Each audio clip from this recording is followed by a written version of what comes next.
اس کمرے کو اسی طرح سے سجایا گیا تھا جیسے کسی نئی نویلی دلہن کے لیے سجایا جاتا ہے۔ اس گھر میں آج ایک شادی ہوئی تھی، لیکن وہ شادی بھی نارمل نہیں تھی، اور رشتہ بھی۔ ماہا ہمیشہ سے ہی ایک ضدی اور لاپرواہ لڑکی رہی تھی، لیکن آج اس کے اس فیصلے نے سب کو حیران کر دیا تھا۔ پر وہ سب سے زیادہ خود حیران تھی کہ آج اس کا دولہا اس کے ساتھ کیا کرنے والا تھا، کیونکہ جس آدمی کے ساتھ وہ شادی کر رہی تھی وہ اس سے شادی نہیں کرنا چاہتا تھا۔ اس کا نام تھا شاہ میر۔ وہ اپنے کمرے میں دلہن بنی اس وقت سیج کے اوپر بیٹھی تھی، جبکہ اسے سختی سے منع کیا گیا تھا کہ اس نے اس طرح کی کوئی حرکت نہیں کرنی۔ اس نے دلہن کی طرح گھونگھٹ نکال کر نہیں بیٹھنا، اور ان ساری چیزوں سے اسے منع کرنے والا شاہ میر ہی تھا، یعنی کہ اس کا شوہر۔ لیکن اب یہ اس پاگل لڑکی کی ضد تھی کہ وہ آگ سے کھیلنا چاہتی تھی، یا پھر وہ اپنے چھوٹے چھوٹے ارمان پورے کرنے کی خواہش میں بالکل ایک روایتی دلہن کی طرح اپنا لہنگا بستر پر پھیلا کر گھونگھٹ کر کے بیٹھی تھی۔ جب شاہ میر کمرے میں آیا تو اس نے بھی بالکل رحم نہیں کیا، اور آتے ہی اسے بازو سے پکڑ کر بستر سے زمین پر اتار دیا، اور کہا کہ جب میں نے تمہیں کہا تھا کہ میرے سامنے یہ ڈرامے کرنے کی ضرورت نہیں ہے، تو پھر یہ سب کیا ہے؟ بچے کو سنبھالنے کے لیے آئی ہو نا؟ بچے کی فکر تھی تمہیں، تو جا کر بچے کے کمرے میں سو جاؤ۔ وہ کہنے لگی بچہ تو امی کے پاس ہے، انہوں نے کہا تھا کہ وہ آج کی رات اسے سنبھالیں گی، آج تو ہماری شادی کی رات ہے نا۔ پتہ نہیں اس لڑکی کی آنکھوں میں ایسا کیا تھا کہ شاہ میر شاہ ایک منٹ کے لیے تو اسے دیکھتا ہی رہ گیا، پھر کہنے لگا کہ اچھا تو پھر بیٹھو یہاں، لیکن پھر بعد میں مجھ سے شکایت نہ کرنا۔ اس نے ایسے انداز میں کہا جیسے بات نہیں کی بلکہ وارننگ دی ہو۔ ماہا کا دل بھی دھک دھک کرنے لگا کہ کہیں واقعی وہ اپنے فیصلے پر نہ پچھتائے، کیا اسے اس کمرے میں چلے جانا چاہیے تھا؟ لیکن پھر وہ سوچنے لگی کہ اگر آج میں ڈر گئی تو باقی کی زندگی کیسے گزرے گی، اور پھر سے جا کر بیڈ پر بیٹھ گئی۔ اس نے پیروں میں جو چھن چھن کرتی پائل پہن رکھی تھی، اس کی آواز پورے کمرے میں گونج رہی تھی۔ جب شاہ میر نے پلٹ کر اسے دیکھا تو کہا تم پھر بستر پر بیٹھ گئی ہو؟ تمہیں ابھی تو میں نے منع کیا تھا۔ وہ کہنے لگی پھر میں اور کہاں جاؤں؟ یہ بیڈ روم ہے، ڈرائنگ روم تو نہیں، یہاں پر تو صرف بیڈ ہی پڑا ہوا ہے۔ اب شاہ میر چپ ہو گیا کیونکہ بات تو اس کی ٹھیک تھی، لیکن وہ بھی پنگا لینے سے باز نہیں آئی اور کہنے لگی آپ کہتے ہیں تو میں زمین پر بیٹھ جاتی ہوں۔ شاہ میر نے کہا زمین پر نہیں بیٹھو، زمین بہت ٹھنڈی ہے، نہیں تو تمہیں سردی لگ جائے گی اور تم بیمار ہو جاؤ گی۔ یہ بات سن کر وہ تھوڑا سا مسکرائی اور کہنے لگی آپ کو میری اتنی فکر ہے؟ تو اس نے کہا کہ نہیں، مجھے تمہاری فکر نہیں ہے، کیونکہ جو رویہ میں نے تمہارے ساتھ رکھنا ہے اس کے لیے تمہارا ٹھیک ہونا ضروری ہے۔ میں بیماروں پر ظلم کرنے کا روادار نہیں ہوں۔ یہ سن کر تو ماہا کا دل ایک دم بیٹھ گیا۔ وہ شاہ میر کے سامنے آ کر کھڑی ہو گئی جو اپنی گھڑی اتارنے کی کوشش کر رہا تھا۔ جب اس نے دیکھا کہ وہ سامنے کھڑی ہے تو اس کی طرف متوجہ ہوا اور کہنے لگی کہ آپ مجھ پر ظلم کریں گے؟ شاہ میر نے کہا یہ بلی جیسا منہ بنانے کی ضرورت نہیں ہے، میں نے تمہیں پہلے ہی بتا دیا تھا کہ تمہارے ساتھ کیا ہونے والا ہے، تمہیں اس ٹائم سوچنا چاہیے تھا۔ باجی ٹھیک کہتی تھی آپ کے بارے میں، آپ بہت کھڑوس ہیں۔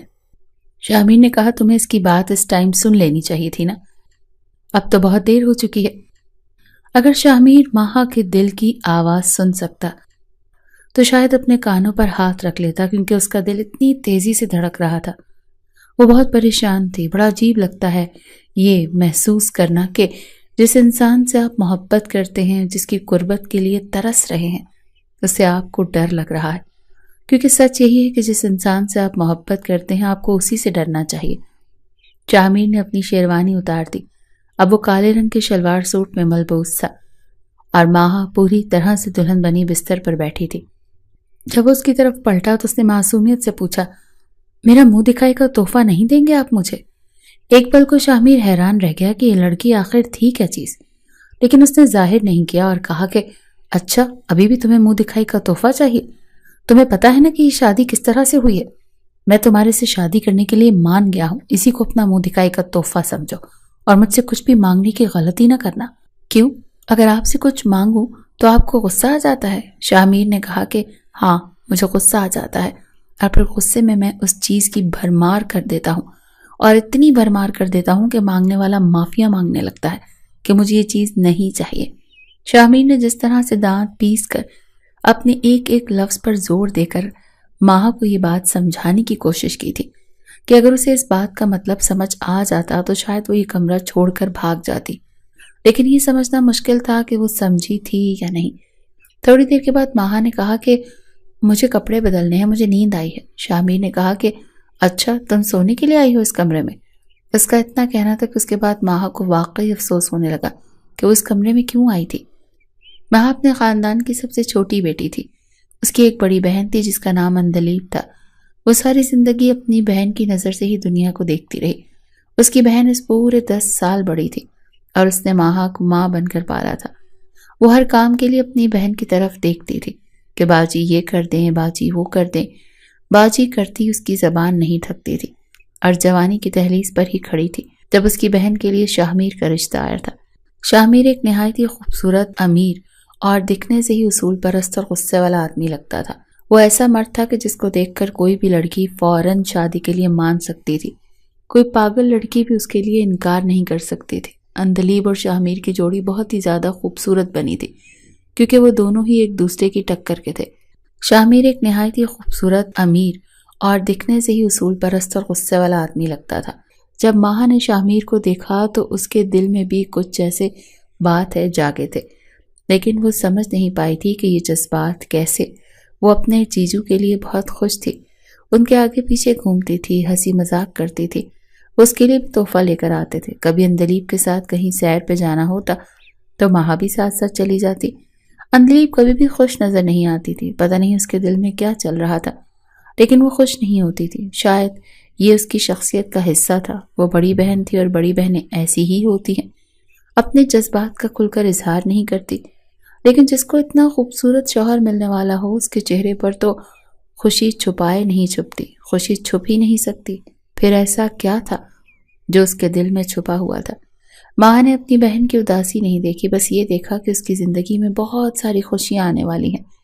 ان دونوں کو ساتھ دیکھ کر اس کے دل میں بھی جذبات ابھرنے لگے تھے، لیکن وہ خود سمجھ نہیں پا رہی تھی کہ یہ سب کچھ کیوں ہو رہا ہے۔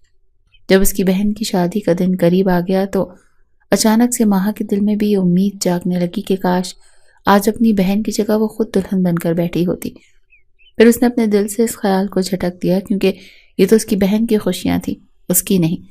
اس وقت شاید دل کے کسی کونے میں محبت پیدا تو ہو گئی تھی، لیکن اتنی مضبوط نہیں تھی کہ اپنی موجودگی کا احساس دلا سکتی، سر اٹھا کر کہہ سکتی کہ میں بھی ہوں۔ جب اندلیب رخصت ہوئی تو بہت زیادہ رو رہی تھی۔ ماں باپ کے گھر کو چھوڑنا آسان نہیں ہوتا، وہ بھی بڑی بیٹیوں کے لیے، کیونکہ ان کے لیے یہ صرف ان کے ماں باپ کا گھر نہیں ہوتا، انہوں نے ایک ایک کونے کو سجایا ہوتا ہے۔ اندلیب جب سے رخصت ہوئی تھی گھر میں باقی کے سب لوگ اپنے اپنے کاموں میں لگے تھے کیونکہ ابھی بھی مہمان باقی تھے۔ 2 گھنٹے کے بعد ماہا کو ہی فون آیا کہ اس کی بہن اسپتال میں ہے، آپ لوگ وہاں پہنچ جائیں۔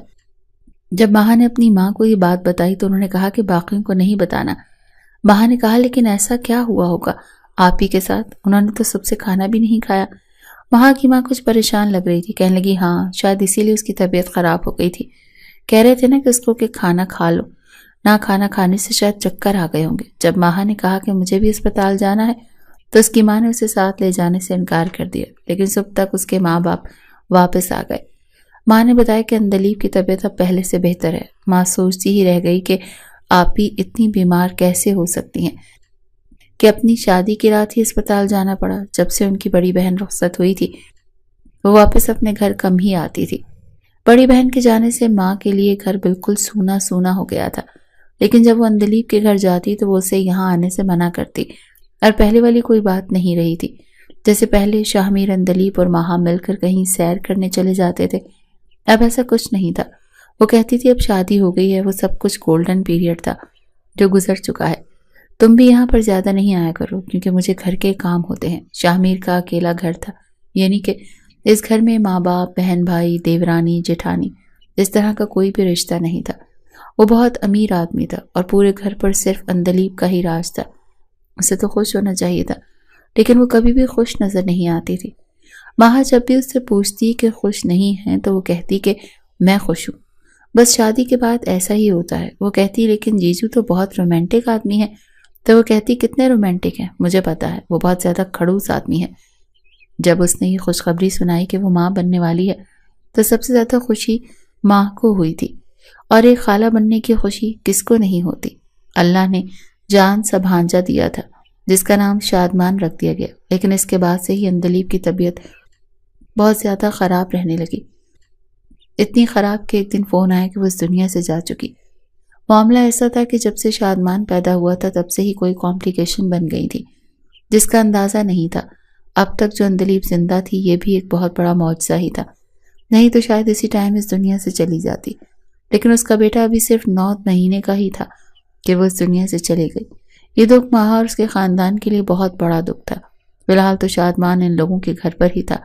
اندلیب کو اس دنیا سے گئے ہوئے 15 دن ہو گئے تھے۔ سب یہی سوچ رہے تھے کہ اب اس بچے کا خیال کون کرے گا، کیونکہ یہ ننھی جان ماں کے بغیر نہیں رہ سکتا تھا۔ اس کو تو پتہ بھی نہیں تھا کہ اس کی ماں چلی گئی ہے، اور شاہ میر کا بہت لمبا چوڑا بزنس تھا جس کو سنبھالنے کے لیے وہ پورا دن مصروف رہتا تھا۔ ویسے بھی بچوں کو عورتیں سنبھالتی ہیں، یہ مردوں کا کام نہیں ہوتا۔ ایسا نہیں ہے کہ مرد یہ کام نہیں کر سکتے، لیکن عورتوں کی طرح تو بالکل نہیں کر سکتے۔ گھر والے بھی پریشان تھے جب ماہا نے ایک بات کر دی۔ اس نے کہا اگر شاہ میر نے دوسری شادی کر لی تو ہمارے چھوٹے شادمان پر سوتیلی ماں آ جائے گی، اور سوتیلی ماں کبھی بھی اچھی نہیں ہوتی۔ اس نے اپنی ماں کے کان میں یہ بات ڈال دی کہ میں شاہ میر سے شادی کرنے کو تیار ہوں۔ گھر والے کبھی نہ مانتے اگر شاہ میر برا آدمی ہوتا یا غریب ہوتا، لیکن وہ نہ تو غریب تھا اور نہ ہی وہ برا آدمی تھا۔ ان کو بھی یہ بات ٹھیک لگی کہ خالہ بھی تو ماں ہی ہوتی ہے، اور چھوٹے شادمان کو ماں سے زیادہ اور کس نے محبت کرنی ہے۔ شاہ میر کو گھر بلایا یہ بات کرنے کے لیے۔ جب اس کو یہ سب کچھ بتایا تو وہ آگ بگولا ہو گیا اور اپنی ساس سسر کو جواب دینے کے بجائے سیدھا ماہا کے کمرے میں چلا گیا۔ اس نے کوئی لحاظ نہیں کیا، دروازے پر دستک نہیں دی، سیدھا کمرے کے اندر داخل ہو گیا۔ ماہا بھی اسے اچانک کمرے میں آتا دیکھ کر گھبرا گئی۔ یہ کیا بات کی ہے تم نے اپنے ماں باپ سے؟ تمہارے دماغ میں یہ خرافات آئی ہی کیسے؟ بولو، کیا کہا تم نے ان سے؟ وہ شاہ میر جو ماہا کو ہمیشہ آپ کہہ کر بلاتا تھا آج سیدھا ہی تم پر آ گیا، اور اس طرح سے پوچھنے لگا کہ اگر اس نے ہاں کہا تو غصہ کر دے گا۔ میں نے تو یہ سب کچھ شادمان کے لیے بہت چھوٹا ہے، وہ اس کو ماں کی۔ ابھی ماہا بول ہی رہی تھی کہ شاہ میر اس کی بات کاٹ دی اور کہا ماں کیا ہوتی ہے یہ پتا ہے تمہیں؟ خود کو تو تم سنبھال نہیں پاتی ہو، بچے کا بہانہ مت بناؤ۔ دیکھا ہے میں نے تمہاری آنکھوں میں، تمہیں یہ لگتا ہے مرد عورت کی نظریں نہیں پہچانتا؟ جیسی عورت کو اللہ نے صلاحیت دی ہے نا ویسی مرد کو بھی دی ہے۔ تمہارے دل میں کیا چل رہا ہے میں اچھی طرح سے جانتا ہوں۔ جیسا آپ سمجھ رہے ہیں نا ایسا کچھ نہیں ہے، آپ کو نہیں پتا ہے وہ بچہ کتنا زیادہ ڈسٹرب ہے، اور آپ تو کل دوسری شادی کر لیں گے۔ اس بچے کو کون سنبھالے گا؟ ہمارے خاندان کا بچہ ہے وہ، ہماری بھی کوئی ذمہ داری بنتی ہے، اور سب سے زیادہ میری بہن اس دنیا سے چلی گئی، مجھ پر کیا گزر رہی ہے میں جانتی ہوں۔ ماں جیسی بہن تھی وہ میری۔ ماں نے جب یہ بات کہی تو اس کی آنکھوں میں آنسو آ گئے۔ وہ یہ کیسے بھول سکتی تھی کہ اندلیب ان کے ساتھ اب نہیں ہے۔ اگر تیرے میرے کی بات ہے تو یہ بات اچھی طرح سمجھ لو کہ تمہارے خاندان کا نہیں میرے خاندان کا بچہ ہے۔ ماں نے جب یہ بات کہی تو اس کی آنکھوں میں آنسو آ گئے۔ محمد شاہ میر خان کا بیٹا ہے وہ۔ شاہ میر نے آج کوئی لحاظ نہیں رکھا اور غصے سے چلا رہا تھا۔ شاید اس کی آواز باہر بھی جا رہی تھی لیکن اسے بالکل بھی کوئی لحاظ نہیں تھا۔ تمہارے ماں باپ نے مجھے اندلیب کی قسم دے کر کہا ہے کہ میں یہ بات مان لوں۔ انہوں نے مجھے بے بس کر دیا، لیکن غصہ مجھے تم پر آ رہا ہے کیونکہ تم نے یہ سب کچھ شروع کیا ہے۔ نہ جانے کتنے سال چھوٹی ہو مجھ سے، اور میں ایک بچے کا باپ ہوں۔ شادی سے انکار کر دو ورنہ۔ شاہ میر نے غصے سے سامنے کھڑی خودسر ماہا کو دیکھا۔ یہ تو اس کی سالی تھی جسے وہ کم عمر لڑکی سمجھتا تھا۔ میں ایسا کچھ نہیں کروں گی، اس نے خود کو مضبوط کرتے ہوئے کہا تھا۔ کیوں نہیں کرو گی؟ ایسی کیا مجبوری ہے تمہیں؟ کیا تمہاری اپنی زندگی نہیں ہے؟ اپنی زندگی کے بارے میں سوچو، اپنی تعلیم، اپنی آنے والی زندگی کے خواب سجاؤ۔ تمہارے بھی تو کچھ خواب ہوں گے۔ اب شاہ میر کا رویہ تھوڑا سا سمجھانے والا تھا۔ وہ یہ بات کیسے بھول سکتا تھا کہ اس کے سامنے ایک لڑکی ہی تو کھڑی تھی۔ ایسی لڑکیوں کو عقل نہیں ہوتی۔ اندلیب کے مقابلے میں وہ ایک کم عقل لڑکی تھی۔ نہیں، میں ایسا نہیں کروں گی۔ اگر امی ابو مان گئے ہیں اور انہوں نے آپ کو آپ ہی کی قسم دے دی ہے تو اس کا مطلب یہی ہے کہ جیسا میں چاہتی ہوں ویسا ہی ہو رہا ہے۔ کیونکہ تھوڑی دیر کے لیے ماہا کی زبان رک گئی، لیکن شاہ میر جواب کا منتظر تھا۔ پھر اس نے خود کو مضبوط کرتے ہوئے کہہ دیا کہ میں آپ سے محبت کرتی ہوں اور اس بچے کو ماں کی ضرورت ہے۔ ماہا کے بولنے پر شاہ میر کا چہرہ لال ہو گیا۔ تم جیسی بے باک لڑکیاں مجھے زہر لگتی ہیں۔ تمہاری بہن بالکل بھی ایسی نہیں تھی۔ تم تو اس کے بال برابر بھی نہیں ہو میرے سامنے، اور اس کی جگہ لینے کے لیے ترس رہی ہو۔ شرم آنی چاہیے تمہیں۔ اگر وہ کہیں سے تمہیں دیکھ رہی ہوگی تو کیا سوچ رہی ہوگی؟ شامیر نے ماہا کو شرم دلانے کی کوشش کی۔ آپ میرے بارے میں اچھا سوچیں، میں اس پر آپ کو مجبور نہیں کر سکتی، لیکن میں شادمان کے لیے سوچ رہی ہوں، اور اگر آپ اپنے لیے بھی سوچ رہے ہوں تو کیا برا کر رہی ہوں؟ حق ہے میرا۔ آپ نے کہا نا کہ اپنے خواب سجاؤ، اپنے خواب ہی سجا رہی ہوں میں۔ ماہا نے اپنے اندر جتنی بھی بہادری تھی اس کو استعمال کرتے ہوئے یہ ساری باتیں بول دی، لیکن اب شامیر کے چہرے پر ایک طنزیہ مسکراہٹ آ گئی۔ ماہا نے اپنے اندر جتنی بھی بہادری تھی اس کو استعمال کرتے ہوئے یہ ساری باتیں بول دی، لیکن اب شامیر کے چہرے پر ایک طنزیہ مسکراہٹ آ گئی۔ خواب نہیں، صرف حقیقت ملے گی تمہیں، اور ایسی حقیقت کہ جسے تم برداشت نہیں کر پاؤ گی۔ میرا کام تھا تمہیں ایک دفعہ سمجھانا، میں نے سمجھا دیا، اس کے بعد کیا ہوگا اس کا ذمہ دار میں نہیں ہوں گا۔ اگر شادی سے انکار نہ کیا تو یقین کرو انجام برا ہوگا، مجھے راتوں میں برداشت نہ کر سکو گی۔ جب شامیر نے ایسی بات کہی تو ماہا کا چہرہ بھی لال ہو گیا، غصے سے نہیں بلکہ حیرانگی اور شرم سے۔ اب وہ کمرے سے باہر چلا گیا اور تھوڑی دیر کے بعد ماہا کو اپنے ماں باپ کی آواز آئی جو یہ کہہ رہے تھے کہ ہم تمہارا یہ احسان کبھی نہیں بھولیں گے بیٹا، نہیں تو ہمارے گھر کا بچہ سوتیلی ماں کے حوالے ہو جاتا۔ شکر ہے تم نے شادی کے لیے ہاں کہہ دیا۔ جب ماہا نے یہ الفاظ سنے تو اس کا دل بیٹھ گیا، کیونکہ اب آگے کنواں اور پیچھے کھائی والا معاملہ تھا۔ شامیر نے ماہا کے گھر والوں کو کہا تھا کہ اگر ماہا کے کچھ ارمان ہیں تو وہ پورے کرنے کو تیار ہے۔ وہ بالکل ویسے ہی دولہا بنے گا جیسے کوئی بھی لڑکی اپنے دولہا کو دیکھنا چاہتی ہے، اسے بھی اچھی طرح سے سجایا جائے، دلہن بنایا جائے۔ اس کی بہن اس دنیا سے گئی ہے لیکن یہ اس کی ہی شادی ہے، اس کے علاوہ مہمانوں کو نہ بلایا جائے تو آپ لوگوں کی بڑی مہربانی ہوگی۔ اس نے یہی شرائط رکھی تھی اور کہا تھا کہ بس نکاح کی رسم کی جائے۔ ماہا کے گھر والے اتنے بڑے دکھ سے گزرے تھے، اسی لیے ان لوگوں نے یہ بات فوراً مان لی۔ لیکن شادی سے ایک رات پہلے ماہا کچھ ڈری ہوئی اور پریشان سی لگ رہی تھی۔ وہ اپنی ماں کے پاس بیٹھی تھی اور کہنے لگی، امی کیا ایسا ہو سکتا ہے کہ یہ جو کچھ بھی ہو رہا ہے یہ نہ ہو؟ تو اس کی ماں حیران رہ گئی اور کہنے لگی، یہ تو کیا کہہ رہی ہے؟ تیرے کہنے پر ہی تو ہم نے یہ سب کچھ کیا ہے، اور اب تو ایسی باتیں کر رہی ہے۔ کیا بات ہے بیٹا؟ کیا کہا تھا شامیر نے اس دن تجھے؟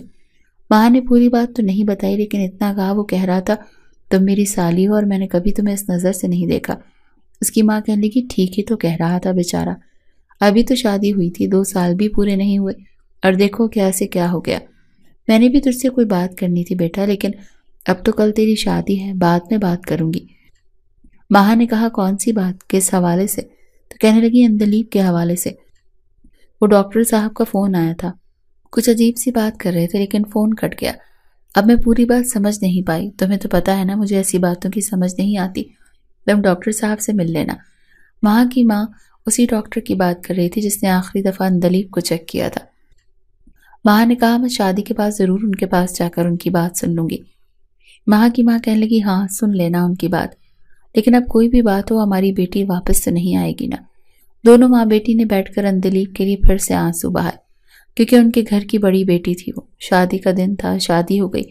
اور آج جب صبح صبح ماہا کی آنکھ کھلی تو وہ حیران رہ گئی کہ وہ جیسی کی تیسی پڑی تھی۔ شامیر نے جتنی بھی دھمکیاں دی تھیں ان میں سے ایک پر بھی پورا نہیں اترا تھا۔ کپڑے بدل کر نیچے آئی تو شامیر ناشتے کی ٹیبل پر بیٹھا تھا۔ اس نے کہا، آؤ بیٹھو ناشتہ کرو۔ وہ بھی ایک طرف بیٹھ گئی، لیکن یہ موقع ہاتھ سے جانے کیسے دیتی؟ کہنے لگی کہ آپ کی باتوں کے حساب سے تو میری آنکھ اسپتال میں کھلنی چاہیے تھی، آپ کی باتوں کے حساب سے تو میری آنکھ اسپتال میں کھلنی چاہیے تھی، لیکن میں تو آپ کے گھر میں ہی ہوں۔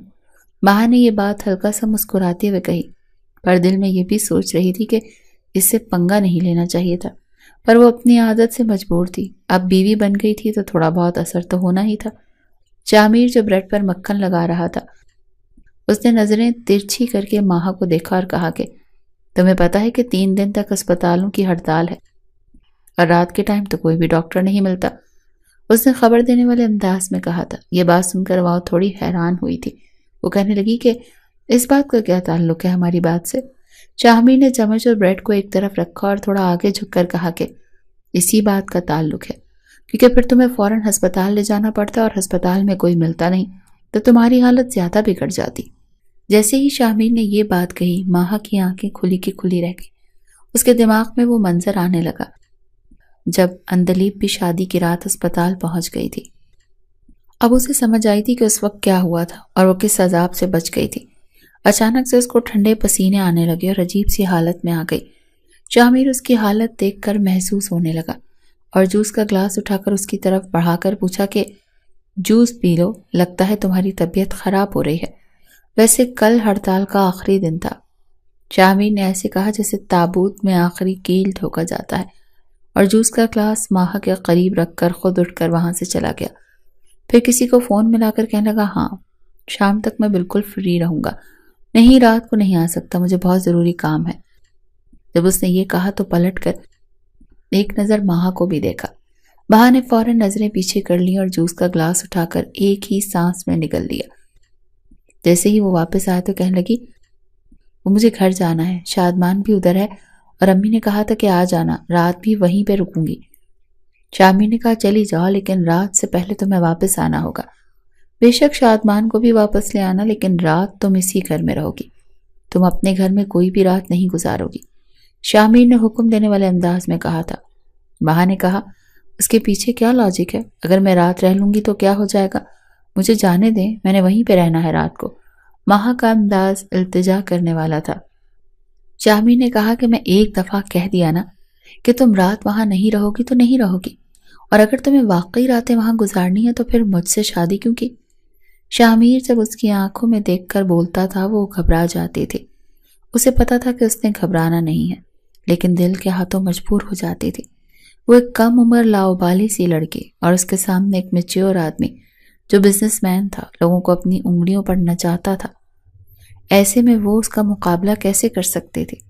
شامیر خود ماہا کو اس کی ماں کے گھر چھوڑ کر آیا اور شادمان کو بھی ساتھ واپس لے کر آیا، لیکن جب رات ہوئی تو شادمان کے لیے اس نے پہلے ہی سے بیبی سیٹر کا انتظام کر رکھا تھا جو آج رات کو اسے سنبھالنے والی تھی۔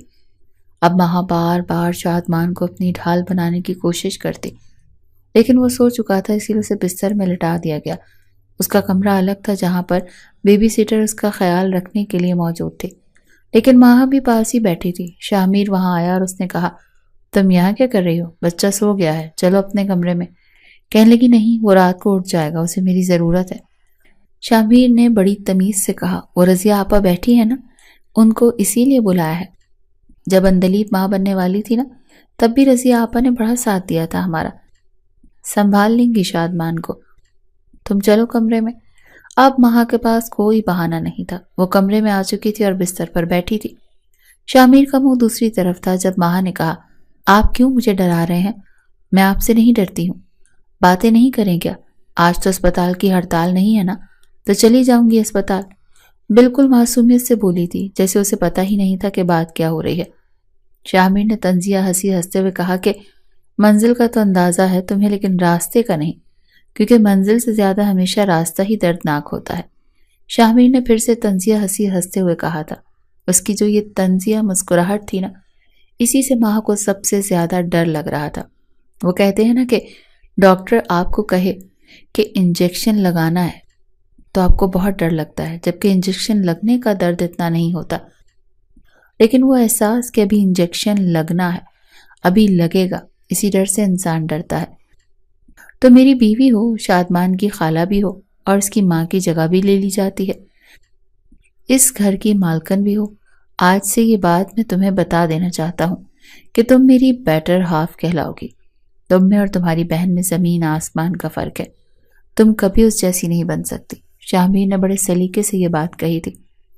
پتہ نہیں چل رہا تھا کہ وہ بتا رہا تھا یا طنز کر رہا تھا، لیکن ماہا سمجھ رہی تھی کہ یقیناً وہ اسے نیچا دکھانے کے لیے ہی یہ سب کچھ کہہ رہا ہے۔ اس نے سر جھکا کر کہا کہ میں اپنی بہن کی جگہ پر تو آ گئی ہوں، پر مجھے پتا ہے کہ میں کبھی اس کی جگہ نہیں لے سکتی، وہ بہت اچھی انسان تھی۔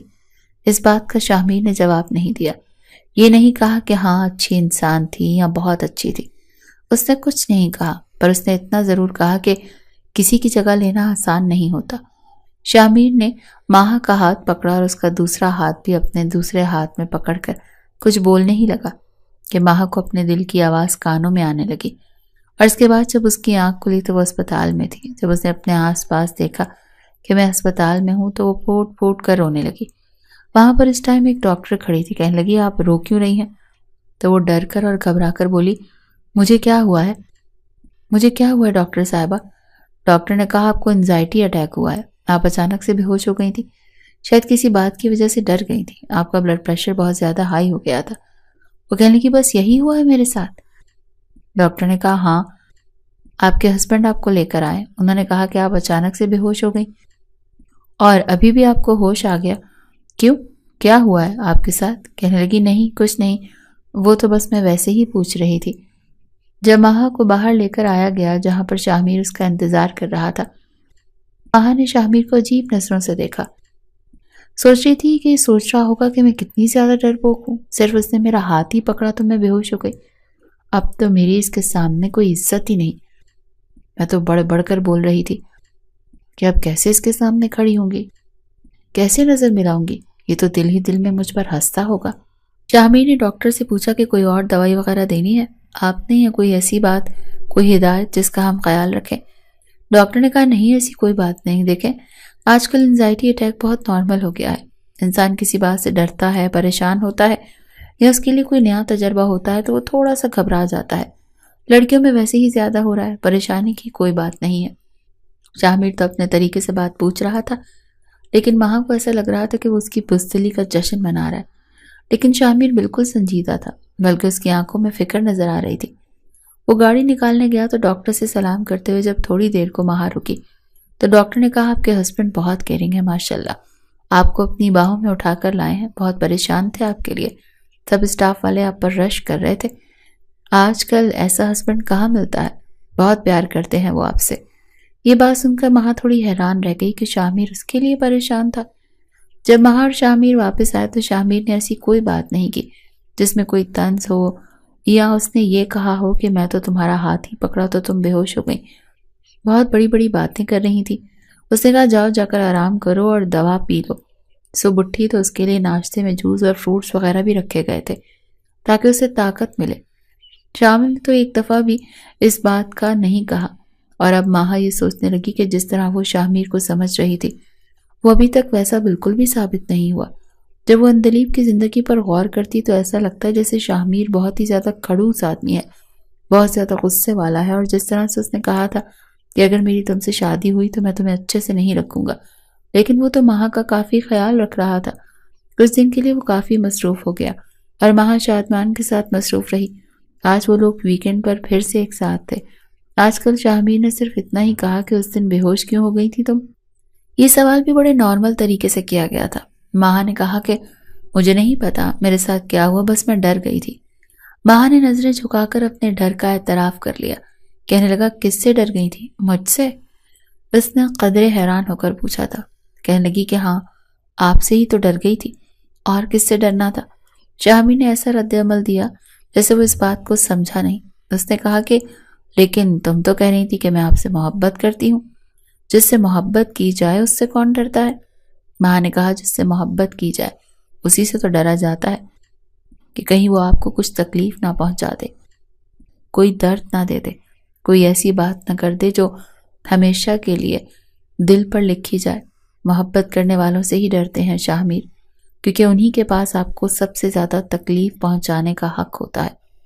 ماں نے بہت پیار سے اور سمجھانے والے انداز میں یہ بات کی تھی۔ شاہمیر نے کہا آج تو بہت بڑی بڑی باتیں کر رہی ہو، شاید تمہاری بات کسی حد تک ٹھیک ہے، خیر تم سو جاؤ، مجھے بھی صبح جلدی جاگنا ہے۔ جب شاہمیر اتنا کہہ کر وہاں سے جانے لگا تو ماہا نے اس کا ہاتھ پکڑ لیا۔ اس نے پلٹ کر ماہا کو دیکھا، آنکھوں میں سوال تھے جیسے پوچھ رہا ہو کہ میرا ہاتھ کیوں پکڑا؟ ماہا نے کہا کیوں ہاتھ نہیں پکڑ سکتی؟ شاہمیر نے کہا کہ میں نے کب کہا ہاتھ نہیں پکڑ سکتی ہو، لیکن بولو کیا بات ہے؟ وہ کہنے لگی آپ میرے ساتھ ایسا کیوں کر رہے ہیں؟ اگر آپ کو مجھ پر غصہ ہے تو اپنا غصہ نکال لیں ایک ہی دفعہ۔ میں نے تو پہلے بھی آپ کو کہا ہے، آپ مجھے تڑپا کیوں رہے ہیں؟ اب شاہمیر نے اپنا ہاتھ ماہا کے ہاتھوں سے الگ کیا اور اس کے سامنے بیٹھ کر ایک گہری سانس لے کر بولا کہ میں تمہیں تڑپا نہیں رہا ہوں، بس تم نے جو اچانک سے مجھ سے مشورہ کیے بغیر یہ شادی کرنے کی بات کی ہے، مجھے اس بات پر غصہ تھا، وہی غصہ تم پر نکال رہا تھا، لیکن اتنے وقت تک کسی کے دل میں غصہ نہیں رہتا، اور جو بات تم کر رہی ہو ایسی میرے دل میں کوئی بات نہیں۔ مجھے نہیں لگتا کہ میں کبھی بھی تمہیں قبول کر پاؤں گا، یا پھر وقت ہی بتائے گا کہ کیا ہونے والا ہے۔ ابھی تم اپنی زندگی کو اپنے طریقے سے گزارو، شادمان کو وقت اور اس رشتے کے بارے میں بھی دیکھ لیں گے، کہ کیا کرنا ہے۔ ماہا یہ سن کر حیران رہ گئی۔ شامیر کمرے سے چلا گیا، اس نے اس کے علاوہ اور کوئی بات نہیں کی۔ ماہا حیران رہ گئی کیونکہ کچھ بھی اس نے سوچا تھا سب کچھ اس کے الٹ ہو رہا تھا۔ کچھ دن بعد اچانک سے شادمان کی طبیعت خراب ہو گئی۔ ظاہر ہے بچہ تھا، بچوں کی طبیعت خراب ہوتی رہتی ہے۔ شامیر نے کہا تم اسے لے کر اسپتال پہنچو، میں سیدھا وہیں پر آتا ہوں، میں شہر سے کچھ دور ہوں۔ وہ ڈرائیور کے ساتھ اسپتال چلی گئی۔ ڈاکٹر نے کہا موسمی بخار اور سردی کھانسی ہے، اتنا معاملہ نہیں ہے۔ وہ بچے کو لے کر وہیں بیٹھی تھی جب ایک ڈاکٹر نے دور سے اسے پکارا۔ یہ وہی ڈاکٹر تھی جس نے آخری دفعہ اندلیب کو چیک کیا تھا۔ دونوں ایک دوسرے کو پہچان گئی تھی۔ ڈاکٹر کرن نے کہا میں نے آپ سے بات کرنی تھی، میرے پاس آپ کا کوئی نمبر ہی نہیں تھا۔ بہت ضروری بات کرنی تھی مجھے آپ سے، آپ تھوڑی دیر کے لیے میرے کیبن میں آ سکتی ہیں؟ تو ماہا نے کہا جی بالکل۔ اس نے شادمان کو اپنی گود میں اٹھائے رکھا۔ وہ جا کر ڈاکٹر ارم کے کیبن میں بیٹھ گئی۔ وہ کہنے لگی آپ کو پتا ہے آپ کی بہن اس دنیا سے کیسی گئی تھی؟ ماہا تھوڑی حیران ہوئی کیونکہ یہ ڈاکٹر بالکل سیدھی سیدھی باتیں کر رہی تھی جیسے وقت کم ہو اور بات بہت ہی زیادہ ضروری ہو۔ ماہا نے کہا جی ہمیں پتا ہے، آپ لوگوں نے ہی تو کہا تھا اس کے ساتھ کوئی کمپلیکیشنز ہو گئی تھی۔ ڈاکٹر نے کہا ڈیلیوری کے اتنے مہینے بعد کوئی بھی کمپلیکیشن ہو تو اتنی لمبی نہیں چلتی ہے، اگر ایسا ہوتا تو وہ 1-2 مہینے میں ہی اس دنیا سے جا چکی ہوتی۔ آپ کی بہن نے خود اس دنیا سے جانے کا فیصلہ کیا، انہوں نے اپنی زندگی کو خود ختم کیا۔ جیسے ہی ڈاکٹر نے یہ بات کہی ماہا حیران رہ گئی کہ میری بہن ایسا نہیں کر سکتی۔ ڈاکٹر نے کہا انہوں نے ایسا کیوں کیا یہ تو مجھے نہیں پتا، پر جاتے جاتے انہوں نے مجھے کسی کا نمبر دیا اور کہا تھا کہ میں آپ تک وہ نمبر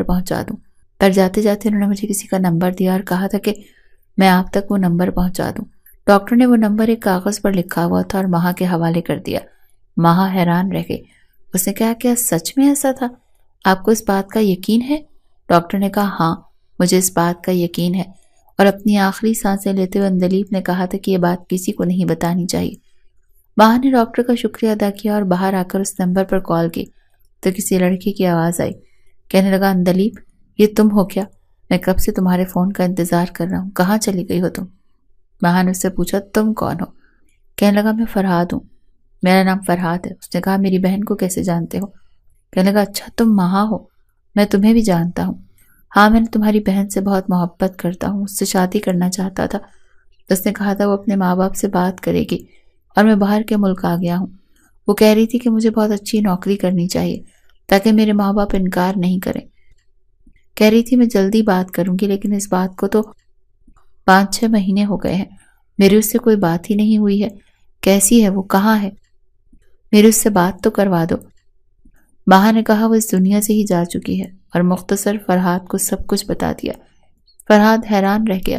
اس کے بعد ماہا وہاں سے سیدھا اپنے گھر چلی گئی اور اپنی ماں سے پوچھا کیا آپ لوگوں نے باجی کی شادی زبردستی کروائی تھی؟ تو اس کی ماں نے کہا ہاں، بس وہ شادی نہیں کرنا چاہتی تھی، کہہ رہی تھی کسی اور سے شادی کرنی ہے، اور جس سے شادی کرنا چاہ رہی تھی وہ ہماری کاسٹ کا نہیں تھا، ایک نہایت ہی غریب آدمی تھا اور شکل و صورت کا بھی اچھا نہیں تھا، شامیر کے مقابلے کا تو بالکل بھی نہیں تھا، اسی لیے ہم نے اسے منع کر دیا۔ لیکن یہ بات تم ابھی کیوں پوچھ رہی ہو، اور اس میں اتنی بڑی بات کون سی ہے؟ ماہا کی آنکھوں میں آنسو آ کر اس نے کہا اس میں بڑی بات یہ ہے امی کہ اسی وجہ سے ہماری بہن اس دنیا سے گئی ہے۔ وہ بیمار ہو کر اس دنیا سے نہیں گئی، اس نے اپنے لیے خود یہ راستہ چنا ہے۔ یہ بات سن کر ماہا کی ماں بھی حیران رہ گئی۔ ماہا نے اس کو بھی ساری بات بتائی، لیکن اب ان کے پاس بھی پچھتانے کے علاوہ اور کچھ نہیں تھا۔ ماں اپنے گھر آ گئی۔ شادمان کی حالت پہلے سے بہتر تھی۔ رات کو اس نے یہ سب کچھ شاہمیر کو بھی بتا دیا، لیکن شاہمیر کو دیکھ کر ایسا لگ رہا تھا جیسے وہ یہ سب کچھ پہلے سے ہی جانتا ہو۔ شاہمیر نے کہا مجھے پہلے دن ہی پتہ چل گیا تھا جب اندلیب اسپتال پہنچی اور سب یہ سمجھنے لگے کہ شاید میں نے اس کے ساتھ کچھ ایسا کیا۔ کچھ نہیں تھا، بات یہ تھی کہ اس نے پہلے دن بھی اپنی زندگی کو ختم کرنے کی کوشش کی تھی، کیونکہ وہ نہیں چاہتی تھی کہ میں اس پر کوئی بھی حق استعمال کروں۔ لیکن پھر وقت کے ساتھ ساتھ میں نے اسے سمجھایا کہ اب تو تمہاری شادی مجھ سے ہو گئی ہے اور میں تم سے بہت محبت کرتا ہوں۔ تبھی تو وہ کبھی بھی خوش نظر نہیں آتی تھی، کیونکہ اس کا دل میری طرف تھا ہی نہیں۔ یہ جو بڑی بہنیں ہوتی ہیں نا، ان کی محبت ایسی ہوتی ہے، بہت شدت والی محبت ہوتی ہے، لیکن کسی کو بتا نہیں پاتی، چونکہ ان پہ بہت ساری ذمہ داریاں ہوتی ہیں۔ شاید وہ بھی انہی حالات کا شکار ہو گئی، میرے ساتھ رہنے بھی لگی۔ شادمان بھی اس دنیا میں آنے والا تھا، لیکن پھر بھی کہیں کھوئی کھوئی رہتی تھی۔ وہ صرف مجھ سے رشتہ نبھا رہی تھی، مجھے میرے حق دے رہی تھی، لیکن اسے اپنے حقوق کی کوئی پرواہ نہیں تھی۔ وہ بس ذمہ داری نبھا رہی تھی، مجھ سے محبت نہیں تھی اس کو۔ پر مجھے یہ نہیں پتا تھا کہ ایک دن اتنا بڑا انتہائی قدم اٹھا لے گی وہ۔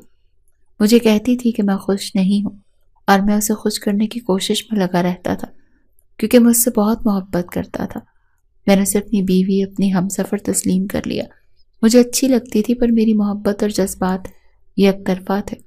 شاہمیر نے اپنے آنسوں کو روکتے ہوئے کہا۔ ماہا کی آنکھوں میں بھی آنسو آ گئے۔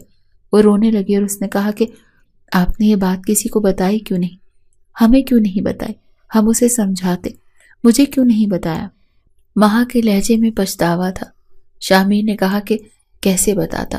وہ تمہارے گھر کی عزت تھی، غرور تھا تمہارے ماں باپ کا۔ وہ اپنی بیٹی کو جو سمجھتے تھے میں اس کے برعکس ان کو کیسے کوئی بات بتا سکتا تھا؟ وہ بھی تو اسی بات سے ڈرتی تھی۔ بڑی بہنیں بڑی ڈرپوک ہوتی ہیں۔ ماہا اپنی محبت کے لیے بھی لڑ نہیں پاتی، اسی لیے میں نے کبھی کسی کو کچھ نہیں بتایا۔ میں سوچتا تھا کہ وقت کے ساتھ سب کچھ ٹھیک ہو جائے گا، اور شادمان کے آنے کے بعد تو میری امید بڑھ گئی تھی، لیکن شاید اس کے لیے جینے سے زیادہ مرنا آسان ہو گیا تھا۔ میں نے تمہاری آنکھوں میں پہلے اپنے لیے محبت دیکھی تھی، لیکن پھر بھی میں تمہیں یہ سمجھانا چاہتا تھا کہ میرا اور تمہارا کوئی جوڑ نہیں۔ میں عمر میں تم سے بڑا اور ایک بچے کا باپ تھا، اسی لیے تم سے شادی نہیں کرنا چاہتا تھا، لیکن تم نہیں مانی اور تم نے مجھ سے شادی کر لی۔ وہ کہتے ہیں نا کہ جب بچہ کوئی اونچا کھلونا مانگتا ہے تو ماں باپ بھی پہلے اس کو رلاتے ہیں، اس کے بعد اس کی خواہش پوری کرتے ہیں۔ اسی لیے میں بس تمہیں تھوڑا سا تنگ کر رہا تھا، لیکن اگر تم میرے ساتھ اپنی زندگی گزارنا چاہتی ہو تو میں تمہارا بہت خیال رکھوں گا۔ میں تمہیں کبھی اسپتال نہیں جانے دوں گا، جس طرح سے تم نے سوچا اس طرح سے تو کبھی بھی نہیں۔ جب شاہمیر نے یہ بات کہی تو ماں پھوٹ پھوٹ کر رونے لگی۔ شاہمیر نے اسے رونے کے لیے اپنا کاندھا دیا اور اس کے سر پر ہاتھ رکھ کر کہا کہ کیوں رو رہی ہوں؟ بس سمجھ نہیں آ رہی کہ کیوں رو رہی ہوں۔ اپنی بہن کے لیے رو رہی ہوں۔ کاش ہمیں پتا ہوتا تو میں اس کا ساتھ دیتی، شاید اس کے لیے کچھ کرتی۔ میں تو شادی کی خوشیوں میں لگی تھی، یہ جوڑا پہنوں گی، وہ جوڑا پہنوں گی، ایسے ناچوں گی، ایسے میک اپ کروں گی۔ مجھے کیا پتا تھا کہ میری بہن کی شادی ماں باپ زبردستی کروا رہے ہیں، اور خوشی سے بھی رو رہی ہوں۔ کیا آپ کو کیسا سمجھا تھا اور آپ کیسے نکلے؟ شاہمیر نے کہا ہمیشہ مرد برا نہیں ہوتا ہے، ہمیشہ عورت بھی بری نہیں ہوتی ہے، بس حالات برے ہوتے ہیں۔ ہم دونوں کے بھی حالات برے تھے۔ ہم جب ایک دوسرے سے ملے تو شاید ہم دونوں کے لیے وہ وقت مناسب نہیں تھا۔ شاید میرے نصیب میں تم ہی تھی، لیکن تمہاری بہن کا نصیب میرے ساتھ لکھ دیا گیا۔ وہ 1.5 سال جو میرے ساتھ رہی وہ ایک دن بھی دل سے نہیں مسکرائی، اور میں بھی ہمیشہ اس کے لیے پریشان ہی رہا۔ سوچ رہا تھا کسی دن بیٹھ کر اس سے بات کرتا ہوں کہ اگر واقعی خوش نہیں ہے تو کوئی حل نکالتے ہیں اس رشتے کا، رشتے کو ختم کر دیتے ہیں، لیکن اس سے پہلے ہی اس پگلی نے اپنی زندگی کو ختم کر لیا۔ یہ بات مجھے بھی معلوم تھی کیونکہ میرے گھر میں یہ سب کچھ ہوا تھا، لیکن جھوٹ بولا تھا کہ تمہارے ماں باپ کو اور تمہیں برا نہ لگے۔ اور تم مجھ سے اتنا ڈرتی ہو کہ میں تمہارا ہاتھ پکڑتا ہوں تو تم بے ہوش ہو جاتی ہو۔ جس سے محبت کی جاتی ہے اس سے نہیں ڈرتے۔ شاہمیر نے بات سمجھانے والے انداز میں کہی تو ماہا بھی اپنے آنسو صاف کر کے اس سے اس کے گلے لگ گئی۔ جب ماہا نے شاہمیر کے ساتھ تھوڑا وقت گزارا تو اسے اچھے سے جانا تو صحیح اندازہ ہوا کہ وہ تو اس دنیا کا سب سے پولائٹ جینٹل مین تھا اور ہر حوالے سے خیال رکھنے والا مرد تھا، اس کا احساس کرنے والا ہر حوالے سے، ہر مقام پر، ہر بات میں، اور ایسے مرد بہت کم ہوتے ہیں۔ ماہا کی زندگی شاہمیر کے ساتھ بہت اچھی گزرنے لگی۔ شادمان کو بھی ماں مل چکی تھی اور اب وہ بھی ماہا کو ہی ماما کہنے لگا تھا کیونکہ اب اس نے بولنا شروع کر دیا تھا۔ لیکن ماہا کے دل میں ہمیشہ یہ بات رہی کہ اس کی بہن اس دنیا سے ناخوش ہی چلی گئی۔ کاش وہ اپنی بہن کے لیے کچھ کر پاتی۔ فرحاد کے ساتھ تو سب سے برا ہوا۔ وہ بیچارہ امید لیے بیٹھا تھا اور سب کچھ ختم ہو گیا تھا۔ جب وہ پاکستان آیا تو اس نے ماہا کو ہی فون کیا۔ وہ ماہا اور شاہمیر سے ملا بھی اور اندلیب کی قبر پر بھی گیا۔ بیچارہ قبر سے لپٹ کر بھی رو رہا تھا۔ ماہا ہمیشہ یہی سوچتی رہی کہ کیسے اندلیب چپ چاپ اس دنیا سے چلی گئی۔ اس نے کسی کو اپنے دکھ کے بارے میں نہیں بتایا۔ شاید سچ کہتے ہیں کہ بڑی بہنیں ہر دکھ کو اپنے اندر ہی رکھتی ہیں۔ ان کا دل سمندر کی طرح ہوتا ہے، اتنا گہرا کہ کوئی اندازہ بھی نہیں لگا پاتا کہ ان کے دل میں کیا چل رہا ہے۔